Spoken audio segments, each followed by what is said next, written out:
लालची आदमी की कहानी। एक बार शहर में एक छोटा सा लालची आदमी रहता था। वह बहुत ही धनी था, लेकिन इसके बावजूद के लालच का अंत नहीं था। उसे सोना और कीमती वस्तुएं काफ़ी प्रिय थे, लेकिन एक बात जरूर थी कि वह अपनी बेटी को किसी भी चीज़ से ज़्यादा प्यार करता था। एक दिन वह एक परी में दिखाई दिया। जब वो उसके पास आया तो उसने देखा कि पेड़ की कुछ फाइलों में परी की बाल फंस गए थे। उसने उसकी मदद की और परी उन पर फाइल से मुक्त हो गई। लेकिन जैसे जैसे उसका लालच हावी हो गया, उसने महसूस किया कि उसकी इस मदद के बदले में एक इच्छा मांगकर वो आसानी से अमीर बन सकता है। यह सुनकर परी ने उसे एक इच्छा की जांच करने का मौका भी दिया।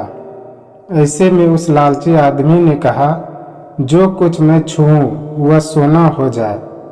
बदले में ये इच्छा को भी उस पर पूरी कर दी गई थी। जब इसकी इच्छा पूरी हो जाती है, तब वह लालची आदमी अपनी पत्नी और बेटी को अपनी इच्छा के बारे में बताने के लिए घर में भाग लेता है।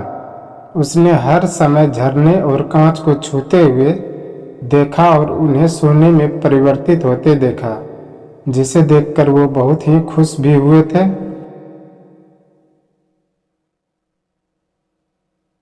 घर में ही उनकी बेटी मानने के लिए दौड़ रही है। जैसे ही उसने उसे अपनी झलक पाने के लिए नीचे झुकाया, उसने एक सोने की मूर्ति को बदल दिया। ये घटना आपके सामने देखिए। आपने आपको पूरी तरह से अंजाम दिया। वो काफ़ी जोर से रोने लगा और अपनी बेटी को वापस आने की कोशिश करने लगा। वह परी को तथ्यों की कोशिश कर रही है, लेकिन वो उसे कहीं पर भी नहीं मिली। उसे अपनी मूर्खता का एहसास हुआ, लेकिन अब तक काफ़ी देर हो चुकी थी। इस कहानी से हमें यह सीख मिलता है कि लालच हमेशा गिरता है। ज़रूरत से ज़्यादा लालच करना हमें हमेशा दुख प्रदान करता है। आपको ये कहानी कैसी लगी, आप हमें कमेंट के माध्यम से ज़रूर बताएं।